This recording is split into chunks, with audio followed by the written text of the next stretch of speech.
Hello student, आज मैं आपको फाइनेंशियल मैनेजमेंट जो आपका सब्जेक्ट है उस फाइनेंशियल मैनेजमेंट में आपकी एक टॉपिक है इन्वेंट्री कंट्रोल, स्कंद नियंत्रण। उसके बारे में कुछ थ्योरेटिकल एक्सप्लेनेशन दे रही हूँ। इससे पहले मेरे 2 लेक्चर्स थे, उसमें मैंने इसके न्यूमेरिकल्स को सॉल्व करने की कोशिश की। आगे वाले लेक्चर्स में भी एक थ्योरी का होगा और उसके बाद न्यूमेरिकल को सॉल्व किया जाएगा। देन इन्वेंट्री कंट्रोल, स्कंद नियंत्रण। हर फर्म की ये बेसिक प्रॉब्लम होती है कि एटलीस्ट स्कंद को नियंत्रित किया जाए, क्योंकि इन्वेंट्री में भी जो कॉस्ट होती है वो बहुत ज़्यादा अगर हो गई तो जो हमारे पास रिसोर्सेज हैं एटलीस्ट वो कम हो जाएंगे। इसलिए जो भी, चाहे वो मैन्युफैक्चरिंग कंपनी हो चाहे वो ट्रेडिंग कंपनी हो, उन दोनों की जो मेन कंसंट्रेशन रहती है, सेंटर पॉइंट जो रहता है, जो ध्यान रहता है, वो इस बात पर भी रहता है कि फर्म में स्कंद को पर्याप्त मात्रा में नियंत्रित किया जाए। तो स्कंद का तात्पर्य ये होता है, कच्चा माल भी हो सकता है स्कंद, अर्धनिर्मित माल भी हो सकता है और निर्मित माल भी हो सकता है। स्कंद का जो भाग है वो कुल मिलाकर के किसी भी फर्म की जो टोटल एसेट्स होती है एटलीस्ट उसका 15 से 45% तक भाग जो है वो आप स्कंद में रख सकते हो। कि अगर किसी फर्म की टोटल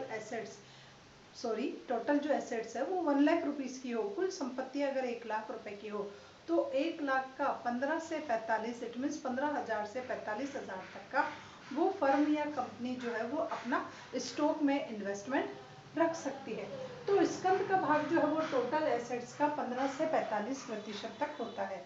किसी भी फर्म में अगर आपको स्कंद रखना है तो वो आपकी टोटल एसेट्स का 15 से 45 हो सकता है और चालू संपत्तियों का 55% तक जो है वो आप स्कंद में विनियोजित कर लेते हो। तो ये तो हो गया स्कंद का। अब आते हैं स्कंद नियंत्रण पर, कि स्कंद नियंत्रण जो है वो 2 शब्दों से मिलकर के बना है। पहला स्कंद और सेकंड है आपका नियंत्रण।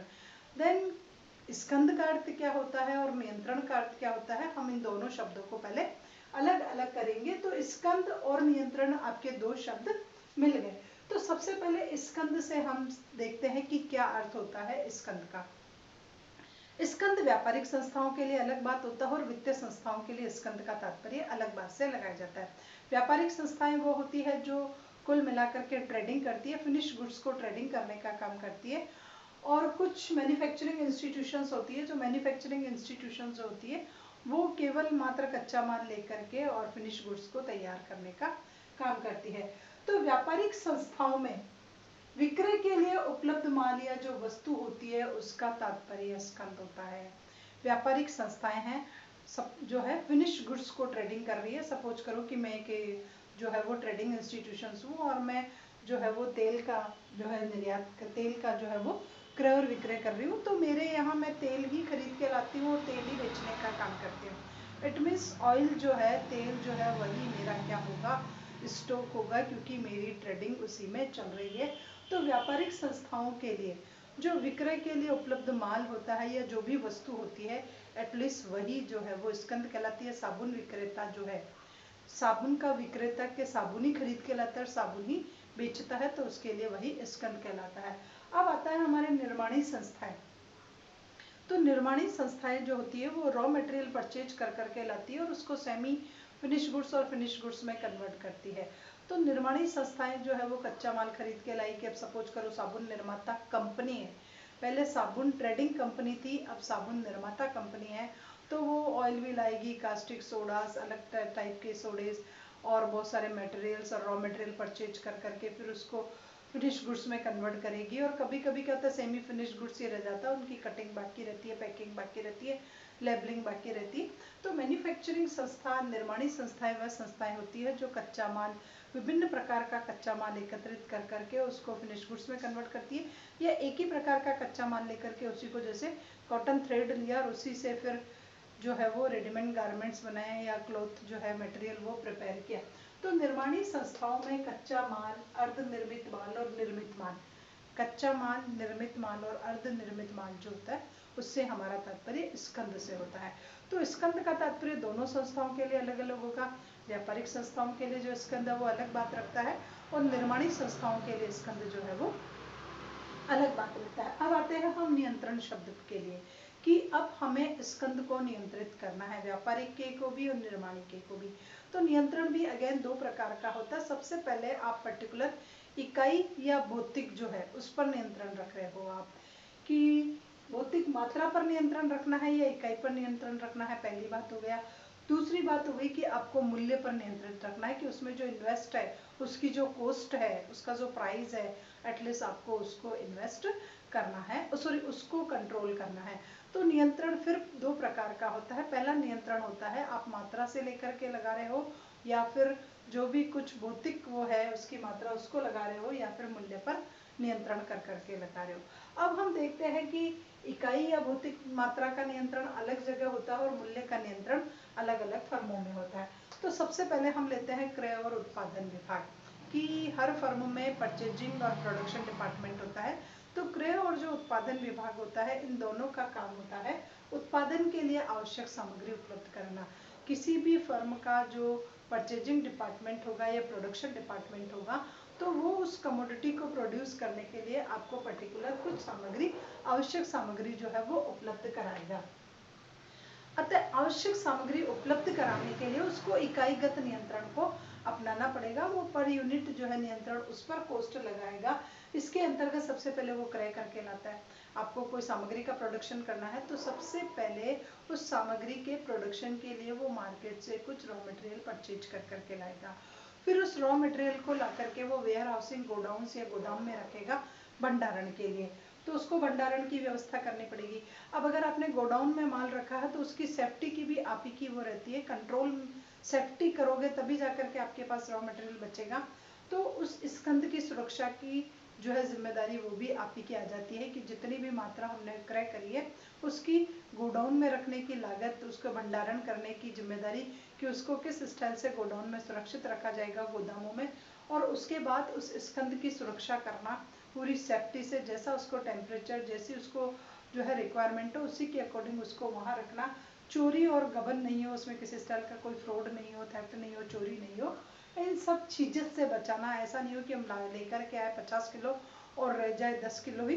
तो छीजत से बचाना, ये सारा काम इस डिपार्टमेंट में आता है, उसी को हम नियंत्रण कहते हैं। तो नियंत्रण में सारी प्रक्रिया आ गई, क्रय की, आपके भंडारण की, आपके सामग्री के रख रखाव की, उसकी सुरक्षा की, चोरी की, गबन की और छीजत की, इन सब से आपको सुरक्षा रखना है, यही नियंत्रण आता है। अब आता है वित्तीय प्रबंध। तो वित्तीय प्रबंध का उद्देश्य होता है वित्त करना, वित्त को मैनेज करना, फाइनेंस के देखना। तो ये स्कंद में विनियोजित राशि पर नियंत्रण लगाता है। वित्तीय प्रबंध किस पर नियंत्रण लगाता है? किसी भी फर्म का जो वित्तीय प्रबंध होगा वो उस वित्त में विनियोजित राशि पर जो है वो नियंत्रण लगाने का प्रयास करेगा। तो वो केवल मूल्य पर ही नियंत्रण लगाएगा, कि जितना जो भी इन्वेस्टमेंट किया गया है एटलीस्ट उसकी टोटल कॉस्ट या टोटल वैल्यू क्या आ रही है। तो यहाँ पर ये हो गया हमारा स्कंद पर नियंत्रण, दो प्रकार से हो गया, इकाई वाला जो हो गया वो हो गया, और मूल्य पर नियंत्रण ये हो गया। अतः स्कंद रखने की आवश्यकता, कि किसी पर्टिकुलर फर्म को स्कंद क्यों रखना पड़ता है, इन्वेंट्री क्यों रखनी पड़ती है, स्टॉक जो है वो क्यों रखना पड़ता है। तो उसका सबसे पहला पॉइंट है बिना रुकावट के उत्पादन करने के लिए, कि अगर सपोज कीजिए मैं किसी कमोडिटी का प्रोडक्शन कर रही हूँ, तो मैं जब तक स्टॉक नहीं रखूंगी रॉ मटेरियल का, तब तक मेरा प्रोडक्शन बिना रुकावट के नहीं चलेगा, क्योंकि रॉ मटेरियल डाला चलता जाएगा, फिर निकालूंगी, फिर डालती रहूंगी। तो निर्बाध गति से मेरा उत्पादन तभी चलेगा जब मैंने स्कंद पर्याप्त मात्रा में रख रखा। देखो, ना ज़्यादा और ना कम, पर्याप्त का होता है इन एडिकेट अमाउंट, पर्याप्त मात्रा में अगर मैंने स्कंद रख रखा है तो जैसे ही मैं वर्क इन प्रोग्रेस में डालती हूँ, मेरे पास थोड़ा सा बचता है, फिर मैं ऑर्डर दे देती हूँ। जो थोड़ा बचता है आता है, जब तक मैं फिर उसको रख देती हूँ और फिर वो ऑर्डर आ जाता है मेरे पास। तो इस स्टाइल से किसी भी फर्म को स्कंद रखने की आवश्यकता इसलिए होती है कि वो फर्म पर्टिकुलर अपना प्रोडक्शन जो है वो कंटिन्यूस प्रोसेस में चलाना चाहती है। इस वजह से भी स्टॉक रखती है, कि गोडाउन से निकाला, लगा दिया, यहाँ पर प्रोसेस में चल रहा है, मार्केट से लाए और गोडाउन में रख दिया। तो इसलिए भी हमें स्टॉक रखने की आवश्यकता होती है। उसके बाद होता है आदेश लागत कम करने के लिए, कि जब मैं रॉ मटेरियल का ऑर्डर देती हूँ तो मेरे पास एक आता है ऑर्डरिंग कॉस्ट। हर आदेश को देने की एक लागत आती है, उसको हम बोलते हैं ऑर्डरिंग कॉस्ट। तो आदेश को जो देने की लागत आई वो अगर मैंने ज़्यादा बार दिया, सपोज कीजिए कि 100 रुपीज़ भी पर ऑर्डर आ रहा है, अब अगर मैं ईयर में 6 टाइम ऑर्डर दे रही हूँ, इट मीन 600 तो मेरी ऑर्डरिंग कॉस्ट ही आ गई। और अगर मैं 2 बार ही ऑर्डर दे रही हूँ तो इट मीन्स 200 रुपये मेरी ऑर्डरिंग कॉस्ट आएगी। तो आदेश की लागत को कम करना, क्योंकि जब हम बड़ा जो है ऑर्डर देते हैं तो हो सकता है हमारी क्वेरी कॉस्ट कम हो जाए, ऑर्डरिंग कॉस्ट कम हो जाए। और अगर हम छोटे छोटे ऑर्डर बार बार देते हैं तो हमारे आदेश की लागतें जो होती है वो बढ़ जाती है। तो हर फर्म चाहती है कि उसके आदेश की लागत जो है वो थोड़ी कम हो, इस वजह से भी उसको स्टॉक रखना पड़ता है। क्योंकि एक बार ऑर्डर दे दिया फिर बार बार वहीं से निकालते जाएंगे तो बार बार ऑर्डर देना, कॉल करना, ट्रक भेजना, उतारना चढ़ाना, लदाई चढ़ाई उतारी, ये सारे जो खर्चे होते हैं वो बच जाते हैं। इस वजह से भी हम कच्चा माल, इस वजह से भी हम हमारे फर्मों में स्टॉक रखने का काम करते हैं। उसके बाद आता है मात्रा में छूट पाने के लिए, कि कभी कभी क्या होता है कि अगर हम ऑर्डर दे रहे हैं तो ऑर्डर में आपको डिस्काउंट भी मिलेगा। कि अगर आपने 1000 का ऑर्डर दिया तो 10% मिल रहा है डिस्काउंट, इट मीन्स आपको 100 क्वांटिटी का बेनिफिट हो रहा है। अब अगर यही मैं 2000 का ऑर्डर दे रही हूँ तो मुझे कितने का बेनिफिट होगा, 200 का बेनिफिट होगा। तो इस स्टाइल से अब यहाँ पर क्या हो गया, वही 10% का बेनिफिट है। तो यहाँ पर यह होता है कि मात्रा में छूट पाने के लिए कुछ फर्में जो होती है वो डिस्काउंट या बट्टा दरें ज़्यादा कर देती है जब हम ज़्यादा बड़ा ऑर्डर देते हैं। तो ज़्यादा बड़ा ऑर्डर दे रहे हो तो उस स्टॉक को आपको रखना पड़ेगा, उसको मैनेज करना पड़ेगा, उसकी सुरक्षा, सेफ्टी, गोडाउन, सारी चीज़ें आपको देखनी पड़ेगी। तो उस मात्रा में छूट का लाभ पाने के लिए भी हम जो है वो स्कंद जो है अपना रखते हैं। और हमें इसलिए फर्मों में स्कंद की आवश्यकता होती है, क्योंकि आप उस डिस्काउंट का बेनिफिट चाहते हो जिससे उस डिस्काउंट के बेनिफिट से आपकी कॉस्ट थोड़ी सी लोअर हो जाएगी। उसके बाद है बिक्री की हानि से बचने के लिए। सपोज कीजिए कि अगर अभी मेरे पास रॉ मटेरियल नहीं है, मेरा गोडाउन तो बिल्कुल खाली है और जो मेरा यहाँ प्रोसेस में चल रहा है बस वही है, और मेरे पास ऑर्डर आ गए 1000 के, लेकिन मेरे पास तो 100 का ही है और मैंने यहाँ रख ही नहीं रखा है, स्टॉक नहीं रख रखा है। तो इस विक्रय से जो मुझे हानि होगी अब, क्योंकि मैं नहीं कर पा रही हूँ, ये 1000 यूनिट की जो सेल है मेरी, वो सेल अब मैं नहीं कर पा रही हूँ। तो इस सेल में अगर मुझे 50% का भी बेनिफिट हो रहा होता तो वो बेनिफिट मुझे नहीं मिल पाएगा, क्योंकि मैंने स्टॉक नहीं रखा है। तो स्टॉक नहीं रखने से कभी कभी क्या होती है, विक्रय नहीं कर पाने की हानि भी हो जाती है।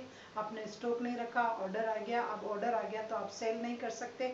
आप सेल क्यों नहीं कर सकते, क्योंकि आपके पास रॉ मटेरियल या कुछ भी नहीं है, आपके पास फिनिश गुड्स भी नहीं है। अगर आपने उसका स्टॉक रखा होता तो जो आपके पास सेल का ऑर्डर आया होता आप वो पूरा कर देते। तो किसी न किसी माल का स्टॉक रखना जरूरी हो जाता है अगर हम किसी अपॉर्चुनिटी, अवसर का लाभ उठाना चाहते हैं। उसके बाद आता है उत्पादन क्षमता का समुचित उपयोग करना, क्योंकि हर फर्म की कैपेसिटी अलग अलग होती है। तो हमारी फर्म की, हमारे प्रोडक्शन की जितनी कैपेसिटी है एटलीस्ट उसके अकॉर्डिंग हमें जो है वो रॉ मटेरियल रखना ही पड़ेगा। अगर हमने कच्चा माल, जैसे सपोज करो कि मेरे पास 10 मशीनें और 10 मशीनें 100 टन एक साथ रख करके रख रही है, तो मुझे 10 मशीनों के लिए 1000 टन का स्टॉक हमेशा रखना पड़ेगा। क्योंकि एक बार 1000 डालती हूँ, जब तक वो चलेगा मुझे वापस 1000 टन ला करके रखना पड़ेगा। तो मेरी जो प्रॉपर कैपेसिटी है मेरे प्लांट की, मेरी मशीन की, उसका मैं तभी सदुपयोग कर पाऊंगी जब मैंने पूरी मात्रा में कच्चा माल रख रखा है। तो इसके लिए जितनी भी हमारे फर्म की, हमारी कंपनी की, हमारी मशीन की, हमारे लेबर की जो भी उत्पादन क्षमता है उसका प्रयोग तभी हो पाएगा जब हमने पर्याप्त मात्रा में स्कंद रख रखा है। तो हम वहाँ से निकाल करके और आगे लगाते जाएंगे। उसके बाद होता है, यहाँ पर आ गए ये इसके स्कंद रखने के लिए हमारे आवश्यक तत्व। अब आते हैं स्कंद में विनियोजन को प्रभावित करने वाले तत्व, कि रियल में कोई भी फर्म इन्वेंट्री में जो इन्वेस्टमेंट कर रही है तो उस इन्वेस्टमेंट को कौन कौन से जो है फैक्टर्स वो प्रभावित करेंगे। तो अब आपको यहाँ पर वो सारे फैक्टर्स दिखेंगे। तो यहाँ पर आता है सबसे पहले व्यवसाय की प्रकृति, कि रियल में उस आपके बिजनेस का नेचर कैसा है। सबसे पहले आते हैं, अगर हमारे किसी भी, ये है स्कंद में विनियोजन को प्रभावित करने वाले तत्व, तो इसमें सबसे पहले है सामान्य तत्व। हम सबसे पहले सामान्य तत्व को देख रहे हैं, जनरल फैक्टर्स, कि कुछ फैक्टर्स ऐसे जनरल होते हैं जो हर टाइप की फर्म में, हर टाइप की कंपनी में, हर प्रकार की उत्पादन की जो भी है प्रोडक्टिव जो भी एक्टिविटी है, यूनिट है, उसमें अवेलेबल रहते हैं, ट्रेडिंग कंपनी में अवेलेबल रहते हैं। तो वो कहलाते हैं सामान्य तत्व, कि जो हर जगह अवेलेबल होंगे और वो आपके स्कंद की क्वांटिटी को प्रभावित करेंगे कि आप कितना स्कंद रखना चाहोगे, ये वो डिटर्मिनेट कर करके बताएंगे। ये वो तत्व है। उसमें सबसे पहला आता है व्यवसाय की प्रकृति, कि रियल में आपके बिजनेस की प्रकृति कैसी है, नेचर कैसा है, उसी के अकॉर्डिंग आपको जो है स्कंद रखना पड़ेगा। सपोज कीजिए कि आपके बिजनेस का नेचर निर्माणी संस्था है, निर्माणी संस्था है तो आपको स्कंद जो है वो अधिक रखना पड़ेगा किसी भी चीज का। आपको स्कंद किसका रखना पड़ेगा, अधिक कच्चे माल का रखना पड़ेगा। और अगर आप व्यापारिक संस्था हो तो व्यापारिक संस्था को जो है वो निर्मित माल का स्टॉक अधिक रखना पड़ेगा। तो यहाँ पर आता है कि स्कंद को प्रभावित करने वाले तत्व, तो वो है आपके बिजनेस का नेचर, कि किस स्टाइल का बिजनेस है, आपकी फर्म, आपकी यूनिट जो है वो मैन्युफैक्चरिंग का काम कर रही है, निर्माण का काम कर रही है, तो उसको कच्चा माल बहुत अधिक मात्रा में रखना पड़ेगा। और अगर आपकी जो फर्म यूनिट है वो आपका व्यवसाय ऐसा है कि आप व्यापारिक गतिविधियों में संलग्न हो, तो व्यापारिक गतिविधियों में संलग्न होने की वजह से आपको निर्मित माल का स्टॉक जो है वो बहुत अधिक रखना पड़ेगा। तो यह पहला तत्व है। दूसरा है बिक्री की अनुमानित राशि, कि रियल में आपकी बिक्री की राशि कितनी होगी। सपोज कीजिए कि यहाँ बिक्री की राशि है 2 लाख रुपए और यहाँ बिक्री की राशि है 1 लाख रुपए, कोई सी भी संस्था हो, कोई सी भी फर्म हो। अब आपकी बिक्री की राशि ही जब 2 लाख है तो आपको उसी के अकॉर्डिंग स्कंद रखना पड़ेगा। अगर आपके बिक्री की राशि ज़्यादा है तो स्कंद में विनियोजन ज़्यादा रखना पड़ेगा, और अगर बिक्री की राशि कम है इसका मतलब स्कंद में विनियोजन कम रखना पड़ेगा, क्योंकि ज़्यादा बिक्री की राशि ये बता रही है कि आप ज़्यादा उत्पादन करोगे तो ज़्यादा सेल करोगे, और कम बिक्री की राशि ये बता रही है कि आपको कम स्कंद रखने की आवश्यकता है, क्योंकि आपकी डिमांड जो है मार्केट में वो कम है। तो विक्रय की राशि भी हमारे स्कंद में विनियोजन की मात्रा को प्रभावित करती है। उसके बाद तीसरा तत्व आता है हमारे मूल्य स्तर में होने वाले परिवर्तन, कि रियल में प्राइस की क्या टेंडेंसी है। जैसे मूल्य स्तर में परिवर्तन होने के चांसेस रहेंगे उसी के अकॉर्डिंग जो है हमारा स्कंद होगा। सपोज कीजिए कि प्राइस तेजी की ओर जाने वाले हैं, मूल्य स्तर में परिवर्तन हो रहा है, प्राइस लगातार तेजी की ओर जा रहे हैं, तो आपको स्कंद में अधिक विनियोग करना पड़ेगा। आपको स्कंद में क्या करना पड़ेगा, अधिक विनियोग करना पड़ेगा। इसके सपोज देखिए कि आप पहली बार परचेज करके लाए, प्राइस कम हुआ, फिर प्राइस कम हुआ, फिर प्राइस स्लो डाउन हुआ, तो कंटिन्यूस डाउन टू डाउन होता जा रहा है। तो यहाँ पर स्कंद कम रखने की आवश्यकता है और कम विनियोग करने की आवश्यकता है, छोटे छोटे ऑर्डर देने की आवश्यकता है, क्योंकि हर बार प्राइस गिर रहे हैं तो हर बार आपको बेनिफिट ज़्यादा हो रहा है। तो मूल्य स्तर में जैसे परिवर्तन होंगे वैसे ही स्कंद की मात्रा में हमारा परिवर्तन हो जाएगा। अगर मूल्य तेजी से बढ़ रहे हैं तो हमें बहुत जल्दी बहुत ज़्यादा स्टॉक रखना पड़ेगा, और अगर मूल्य में लगातार गिरावट आ रही है तो हमें छोटे छोटे ऑर्डर देकर के काम करने पड़ेंगे, हमें अभी स्टॉक रखने की आवश्यकता नहीं होगी। उसके बाद है कोषों की उपलब्धता।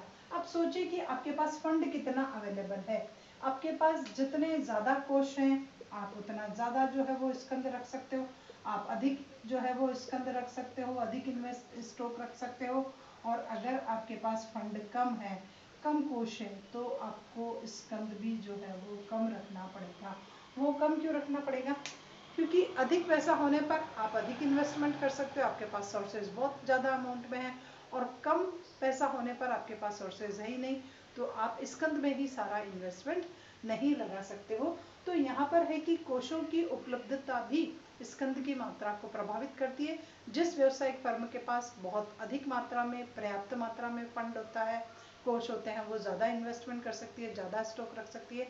और जिसके पास बहुत कम मात्रा में फंड है, बहुत कम पैसा है, बहुत कम पूंजी है, तो उसे स्कंद में कम विनियोजन करना पड़ेगा। उसके बाद आता है प्रबंधकों का दृष्टिकोण, कि आपका जो मैनेजमेंट है वो क्या चाह रहा है। प्रबंधक क्या चाहते हैं, प्रबंधक चाहते हैं कि यार बार बार के ऑर्डर देने से बेटर है, ऑर्डरिंग कॉस्ट ज़्यादा आती है, उससे बेटर है कैरिंग कॉस्ट कर लेंगे, उसको रखने की लागत को बर्दाश्त कर लेंगे। अगर ऑर्डरिंग कॉस्ट ज़्यादा है और कैरिंग कॉस्ट कम है तो प्रबंधकों का दृष्टिकोण होता है कि बहुत सारा लाओ और उसको ला करके गोडाउन में सेफ्टी के तौर पर रख लो। और सपोज कीजिए कि कैरिंग कॉस्ट हाई है और ऑर्डरिंग कॉस्ट कम है, तो फिर लगता है यार कैरिंग कॉस्ट बहुत ज़्यादा है, गोडाउन में रखना, सेफ्टी सुरक्षा बहुत ज़्यादा पड़ रहा है, उससे बेटर है छोटे छोटे ऑर्डर दे दिया जाए। तो प्रबंधकों का ओपिनियन भी प्रभावित करता है कि स्टॉक में कितनी मात्रा रखनी पड़ेगी। जब प्रबंधक चाहते हैं कि ज़्यादा स्टॉक रखना चाहिए, कभी भी कुछ भी हो सकता है, ऑर्डरिंग कॉस्ट और कैरिंग कॉस्ट दोनों का कंपैरिजन कर करके देख लेते हैं। ऑर्डरिंग कॉस्ट ज़्यादा आती है तो स्कंद ज़्यादा रखा जाता है, और कैरिंग कॉस्ट ज़्यादा आती है तो स्कंद कम रखा जाता है। तो ये हो गए सामान्य तत्व, और ये तत्व हर फर्म में अवेलेबल रहते हैं। अब आते हैं कुछ विशिष्ट तत्व जो प्रभावित करते हैं स्कंद की मात्रा को। तो उन विशिष्ट तत्वों में से सबसे पहला जो पॉइंट है वो है कच्चे माल की मौसमी प्रकृति, कि कच्चे माल की क्या नेचर है। आप जिस भी का प्रोडक्शन कर रहे हो, जिस भी कमोडिटी का, उसका रॉ मटेरियल कच्चा माल आपको कैसे मिलेगा। सपोज करो कि मेरी शुगर इंडस्ट्री है, तो मुझे कच्चा माल शुगर केन चाहिए, तो वो तो जब होगी हार्वेस्टिंग तभी मुझे लेकर के रखना पड़ेगा। अगर मैं कॉटन थ्रेड बना रही हूँ तो कॉटन सीड जब मिलेंगे तब करना पड़ेगा। तो मुझे कच्चे माल की प्रकृति देखनी पड़ेगी कि उसका प्रोडक्शन कब आ रहा है, कब वो एक्सेस में होगा मार्केट में, कब वो सस्ते मूल्य पर मिलेगा, और उसका नेचर कैसा है कि मैं उसको स्टोर कर भी सकती हूँ। मौसमी प्रकृति एक नेचर जब होता है, सीजन होता है, तभी जाकर के कुछ पर्टिकुलर कमोडिटी के प्रोडक्शन का रॉ मटेरियल मार्केट में अवेलेबल हो पाता है। तो हमें इस बात पर भी ध्यान देना पड़ेगा कि कच्चे माल की सप्लाई कब हमें एक्सेस में हो सकती है। उसके बाद आता है क्रय की शर्तें, कि आपके साथ क्रय की कौन सी कंडीशंस जुड़ रही है। वो क्या कह रहा है कि ज़्यादा क्रय करोगे तो कितना दे रहा है। क्रय की शर्तों में यह है कि अगर आप अधिक मात्रा में क्रय कर रहे हैं, अधिक मात्रा में क्रय कर रहे हैं, तो आपको जो बट्टा है, डिस्काउंट है, वो बहुत ऊंची रेट से मिल रहा है, और आप अगर कम मात्रा में क्रय कर रहे हैं तो आपको बट्टा नीची दर से मिल रहा है।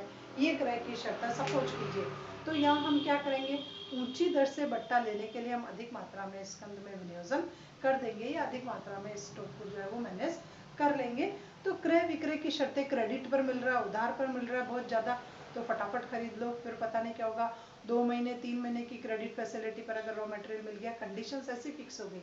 तो क्रय की शर्तें हमारे जितनी अनुकूल होती है हम उतना ज़्यादा क्रय कर लेते हैं, और क्रय की शर्तें जितनी प्रतिकूल होती है, बेकार होती है, तो हम उतना ही कम स्कंद में जो है वो विनियोग करते हैं या कम मात्रा में स्कंद रखते हैं। उसके बाद आता है उत्पादन प्रक्रिया की लंबाई। अब है कि प्रोडक्शन प्रोसेस की लेंथ क्या है, उत्पादन प्रक्रिया की लंबाई।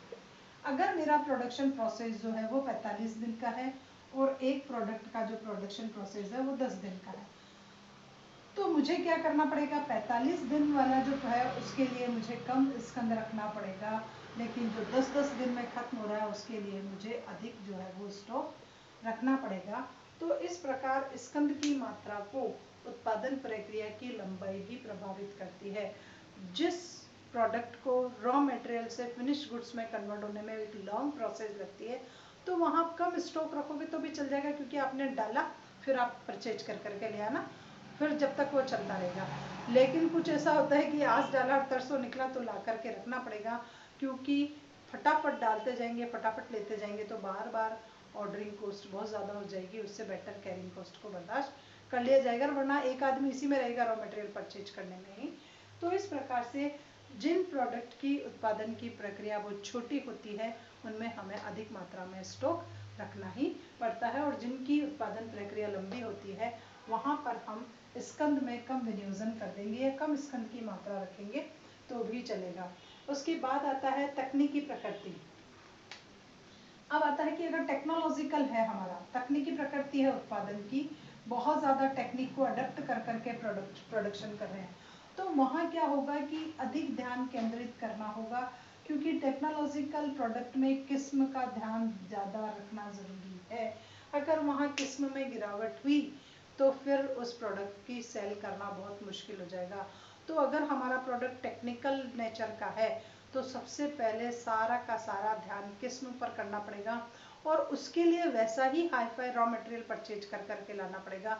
तो जब वो रॉ मटेरियल अच्छे से मिल रहा हो, उसी वक्त बहुत ज़्यादा परचेज कर लेना चाहिए, ताकि फिर आप प्रोडक्शन कर सको। क्योंकि अगर फिर आपको अच्छी क्वालिटी का रॉ मटेरियल नहीं मिला, तो आपके प्रोडक्ट की सारी जो है टेक्निकल फील्ड की जो सारी वो है क्वालिटीज़ वो डिस्ट्रॉय हो जाएगी।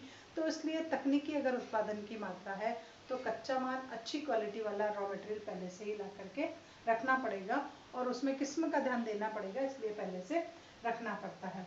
उसके बाद आती है अंतिम उत्पाद की शैली कि आपका लास्ट का जो फिनिश गुड्स है एटलीस्ट उसका नेचर कैसा है, उस पर भी डिपेंड कर रहा है। तो लास्ट के फिनिश गुड्स का नेचर ये होता है कि कुछ प्रोडक्ट ऐसे होते हैं उसमें चीज़ें आ जाती है, तो फिर आप ज़्यादा स्टॉक नहीं रख सकते कि मैंने बना करके तो रखा 15 किलो और जब मैं सेल करने जा रही हूँ तो वो प्रोडक्ट रह गया 5 किलो। तो ऐसे प्रोडक्ट में ज़्यादा स्टॉक आप नहीं रख सकते हो फिनिश गुड्स का। क्यों? क्योंकि उसमें चीज़ें आ रही है, उसमें गिरावट आ रही है, उसका वजन कम हो रहा है, तो आपको नुकसान हो रहा है। तो जो प्रोडक्ट जिसके उत्पादन की शैली जो आप उत्पादन कर करके निकालते हो सेम वैसा ही प्रोडक्ट रहता है, तो ऐसे प्रोडक्ट को फिर हमें ज़्यादा मात्रा में रखने की ज़रूरत है। अब है आपूर्ति की परिस्थितियाँ कि रियल में सप्लाई का क्या टाइम है, रॉ मटेरियल की सप्लाई किस वक्त हो रही है। तो जब आपको रॉ मटेरियल की अच्छे से सप्लाई हो रही है तभी आप उसको परचेज कर सकते हो, बाद में वो मिलेगा ही नहीं बाजार में, तो भी आपको स्कंद बहुत ज़्यादा रखना पड़ेगा। तो कच्चे माल की आपूर्ति की व्यवस्था भी देखनी पड़ती है कि स्कंद की आपूर्ति कब हो रही है। उसके बाद ऋण की सुविधाएं, अगर आपको अच्छे से लर्निंग फैसिलिटी मिल गई, क्रेडिट फैसिलिटी मिल गई, सब कुछ मिल रहा है तो आप ज़्यादा स्कंद रख सकते हो। और अगर आपको ऋण की सुविधाएं नहीं मिल रही है, आपको नगद में भुगतान करना पड़ रहा है बार बार, तो आप कम स्कंद भी जो है वो रख सकते हो या स्कंद में विनियोजन की मात्रा को नियंत्रित कर सकते हो। उसके बाद आता है मूल्य स्तर में उतार चढ़ाव। तो ये तो वही वाली बात है कि मूल्य तेजी की ओर जा रहा है तो आप कम स्कंद रखोगे, और अगर मूल्य अधिक स्कंद रखोगे और अगर मूल्य लगातार गिर रहा है तो आपको स्कंद कम रखने की आवश्यकता आती है। अब है कुछ अन्य तत्व हैं, तीसरा पॉइंट आपका अन्य तत्व। तो अन्य तत्व में इसमें सबसे पहला है भविष्य में राशनिंग, कि सपोज कीजिए अभी तो आपको कच्चा माल बहुत अच्छे से मिल रहा है लेकिन बाद में गवर्नमेंट उस पर कंट्रोल लगा देगी और वही रॉ मटेरियल राशनिंग में मिलेगा, कोटा फिक्सेशन में मिलेगा, लिमिटेड क्वांटिटी में मिलेगा। तो ऐसी कंडीशन में हमें कच्चे माल में अभी ज़्यादा इन्वेस्ट करना पड़ेगा, आपको आपके स्कंद में ज़्यादा विनियोजन करना पड़ेगा अगर गवर्नमेंट उसको राशनिंग के तहत आपको अवेलेबल कराएगी। उसके बाद मूल्य पर नियंत्रण अगर सरकार लगा दे, गवर्नमेंट की थीम हो प्राइस पर कंट्रोल करने की, तो आप लिमिटेड क्वांटिटी में स्टॉक रखिए, क्योंकि सरकार का पूरा ध्यान है, सरकार उस प्रोडक्ट के प्राइस को ना तो ज़्यादा होने देगी ना ही गवर्नमेंट उस प्रोडक्ट के प्राइस को कम होने देगी। तो ऐसी कंडीशन में हम उसको रख सकते हैं। उसके बाद आपको लग रहा हो कि गवर्नमेंट की पॉलिसी चेंज होने वाली है, सरकार की नीति बदलने वाली है। अगर गवर्नमेंट की पॉलिसी लिबरल होने वाली है, रिलैक्सेशन दे रहा है, डिस्काउंटिंग मिल रही है, तो आप उसका रॉ मटेरियल क्या है अभी नहीं रखोगे। और अगर गवर्नमेंट की पॉलिसी स्ट्रिक्ट हो रही है, टाइट हो रहा है, रूल्स रेगुलेशन ज़्यादा लगने वाले हैं आपके प्रोडक्ट पर या किसी पर भी, तो आप अभी से जो है वो स्टॉक कलेक्ट कर करके रख सकते हो। अब यहाँ एक बात ये आती है कि अगर गवर्नमेंट की पॉलिसी लिबरल होने वाली है आपके फिनिश गुड्स के स्टॉक को लेकर के, तो आप अभी फिनिश गुड्स मत रखो, जब गवर्नमेंट लिबरल होगी तब जा करके आप फिनिश गुड्स का बहुत अच्छा स्टॉक अपने यहाँ रख सकते हो। और अगर अभी गवर्नमेंट बहुत ज़्यादा स्ट्रिक्ट है, आपको मेंटेन ही नहीं करने दे रही है, गवर्नमेंट की पॉलिसी ऐसी है, तो भी आप स्टॉक मत रखो। और गवर्नमेंट फ्यूचर में स्ट्रिक्ट होने वाली है तो अभी आप अच्छा खासा स्टॉक रख सकते हो, क्योंकि आज की डेट में किसी तरह की कोई भी पॉलिसी ऐसी नहीं लगी है जहां आपका कोटा फिक्सेशन गवर्नमेंट ने लगा रखा हो। और कच्चे माल का जो है उत्पादन कब होगा, कैसे होगा, कहाँ से आएगा, तो आपको रॉ मटेरियल के प्रोडक्शन के अकॉर्डिंग भी आपकी इन्वेंट्री को मैनेज करके रखना पड़ेगा। तो कच्चे माल की उपलब्धि या उसका उत्पादन किस पर्टिकुलर सीजन में आ रहा है, इस बात का ध्यान रखते हुए भी आप अपनाएं। तो ये थोड़ा सा इंट्रोडक्शन है इन्वेंट्री कंट्रोल फाइनेंशियल मैनेजमेंट की बुक के चैप्टर की स्टार्टिंग की थोड़ी सी समरी है। अभी आगे और आएगी थोड़ी जो है थ्योरेटिकल, उसके बाद इसके न्यूमेरिकल्स करेंगे हम लोग।